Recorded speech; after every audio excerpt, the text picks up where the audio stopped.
नमस्कार आपण देखुछन्ती focus nation news मु इतिश्री नजर पकाइबा कोरापुट जिला बोरीगुमा ब्लॉक खबर उपरे।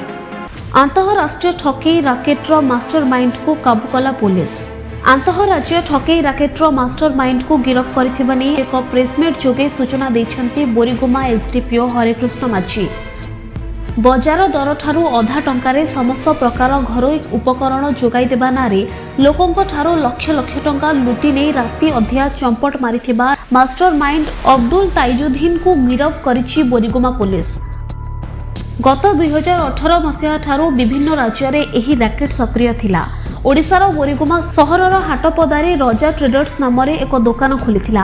अंचलर शह शह ग्राहकों को अधा टंकारे बहु नामी दामी कंपानीर समस्त प्रकारर घरोई उपकरण सामग्री निमंते अग्रिम टंका बाबद को लक्ष लक्ष टंका लुटि नै राति अधिया चंपट मारिथिला एही रैकेट दल। बोरीगुमा अंचलर आदिनारायण अभियोग क्रमे पुलिस एक मामला रुजु करी संपृक्त दुकान को सील भी करिथिला।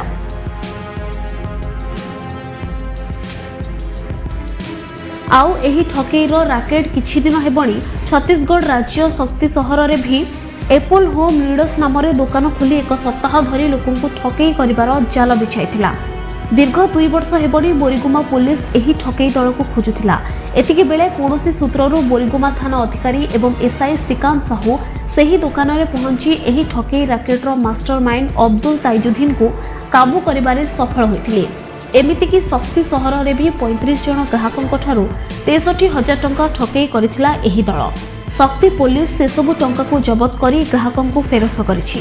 आ बोरीगुमा पुलिस ठकेईर मास्टरमाइंड को रिमांड रे आनी अधिक तदंत करुछि। आसंतु जानिबा एने कोन कहउछंती एसडीपीओ हरेकृष्ण माझी। हमर अक्टोबर 2018 मसिया रे तमिलनाडु ए ताजुद्दीन जे हम अरेस्ट करिजु से आ ता सहित गणेश सन्मुखा रवि आउ अन्य माने आसी बोरीगुमा टाउन रे गोटे होम नीड्स जो आर्टिकल्स रो रोजा ट्रेडर ना रे खुली एवं प्रथमे से माने लोकमान को विश्वास जन्माई रिबेट रे 10% 20% रिबेट रे फर्निचर होम नीड्स आर्टिकल्स गुडा को बिक्री करथिले। तापरे ताको पाखरु ऑर्डर नै थिले आउ से माने लोकों को पाखरु टंका ठगी करी फेरार हो जाइए। परवर्ती समय आदिनारायण बोरीगुमा से रिपोर्ट करथिले आ अन्य माने मध्ये रिपोर्ट करथिले ताको ना रे ताको रिपोर्ट आधार रे 184 2000 मसिया 184 419 420 468 471 ठका मी ये रे आमे केस मकदमा रुजु कर तदंत कराइतिला एवं से तांकर सील कराइतिला तांकर डॉक्यूमेंट एवं आसवाबपत्र फर्निचर स्टॉक सीज कराइतिला। तांकर नेटवर्किंग ता आमे लोकेशन देखिथिलु किंतु तांकर मोबाइल से माने डैमेज कर देथिले आ तांकर स्पाई लगाया हेतिला को बाहरे माने अंतरराज्य भारतर विभिन्न जगार एमाने ए मोडस ऑपरेंडी करी बहुत लोकों को ठकुथिले। आम तांको पछरे पुलिस लागिथिले हमर इंटेलिजेंस आमे लगैथिलु आ तांको जो लास्ट रे आमे जणाहला जे छत्तीसगढ़ रो जहांगीर चापा डिस्ट्रिक्ट रो शक्ति पुलिस स्टेशन अंडर रे से माने गुटे सेम मोडस ऑपरेंडी करी करी गुटे होम एप्पल होम नीड्स गोटे दुकान खोली एवं लोकों को सेथिरे भी से रिबेट देकर दुकान रे बिक्री आरंभ करथिले।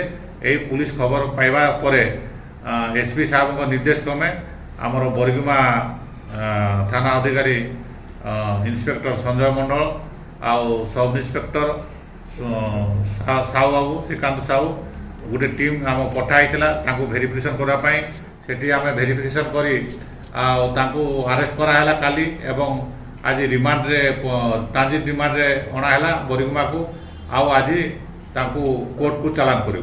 सर ये जो रोजा ट्रेडर्स जो आउरी किछि व्यक्ति थिले केवल जने गिरफ होइचंदी ना से मानु के गिरफ करा जिवो कोन करा जिवो तांको सब जाको तमिलनाडु रे ए माने गुटे एठु क्राइम कला परे से माने सब डिवाइड हे गले पार्ट डिवाइड हे करी से माने भारतर विभिन्न स्थान रे बुली करी रहउचंती आ पुलिस इंटेलिजेंस लगेछि आ शीघ्र तांको आमे अरेस्ट करू। ଏମାନଙ୍କୁ ବରିଗୁମା ପୋଲିସ ଗିରଫ କରିଛି ନା ସାର୍ ରିମାଣ୍ଡରେ ଆଣିଛି ସାର୍?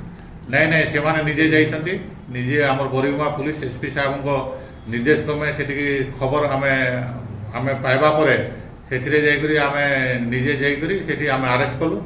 ଆରେଷ୍ଟ କରିକି ଆମେ ଯେହେତୁ age per procedure long distance ସେଥିପାଇଁ ଟ୍ରାଞ୍ଜିଟ୍ ରିମାଣ୍ଡରେ ଅଣାହେଲା, ଆଜି କୋର୍ଟ ଫରୱାର୍ଡ଼ ହେବ। ସାର୍ ଆଉ ଗୋଟେ ଜିନିଷ ସାର୍ ଯେଉଁ ବରିଗୁମା ଅଞ୍ଚଳରୁ କେତେ ଟଙ୍କା ହଡ଼ପ ହେଇଥିବା ଅଭିଯୋଗ ହେଇଥିଲା, ବର୍ତ୍ତମାନ ସିଲ୍ ବି ହେଲା, କେତେ ସାମାନ ସେ ଭିତରେ ରହିଛି ତାର କ'ଣ ହିସାବ ଅଛି ସାର୍ ପୋଲିସ ପାଖରେ? ସେମାନଙ୍କର ବହୁତ ଫର୍ଣ୍ଣିଚର ଦୋକାନରେ ଅଛି, ଏବେ ବି ଅଛି। ଆଉ ଆମର ବି ଯେଉଁ ତାଙ୍କର ସେଠି ଯେଉଁ ଦୋକାନରେ ଅଛି MP ଛତିଶଗଡ଼ରେ ସେଠି ମଧ୍ୟ ଆମେ ସିଜର କରି ରଖିଛୁ। ଆଉ ସେଟା ଡ୍ୟୁରିଂ କୋର୍ସ ଅଫ୍ ଇନଭେଷ୍ଟିଗେସନ୍ ସବୁ ଭେରିଫିକେସନ୍ କରାଯିବ ଏବଂ ତାର ଆମେ ଡିଟେଲ ଇନଭେଷ୍ଟିଗେସନ୍ କରିବୁ। ଆଉ ତାର ବ୍ୟାଙ୍କ ପ୍ରପର୍ଟି ଆଉ କ'ଣ ଅଛି ସେଟା ଡିଟେଲି ଆମେ ଇନଭେଷ୍ଟିଗେସନ୍ କରିବୁ। ସାର୍ ସିଜରର ଆକଳନ କ'ଣ ହେଲାଣି କି ସାର୍? କେତେ ଟଙ୍କା ହେବ କ'ଣ ତାର କ'ଣ ଜଣାପଡ଼ିଲାଣି କି ସାର୍? ନାଇଁ ଆମେ ସେ ଫର୍ଣ୍ଣିଚର ତାର କୋଉଠୁ ପରଚେଜ୍ କରିଛି ଆଉ କ'ଣ ତାର ଅଛି ଆସେଟ୍ ଗୁଡ଼ା କ'ଣ ରେଟ୍ ଅଛି ସବୁ ଡିଟେଲ ଆମେ ଭେରିଫିକେସନ୍ କରି କହିବୁ। କୋରାପୁଟ ଜିଲ୍ଲା ଜୟପୁର ସବ୍ डिविजन प्रतिनिधि विघ्नेश्वर षडंगी को report focus on nation news. Thanks for watching.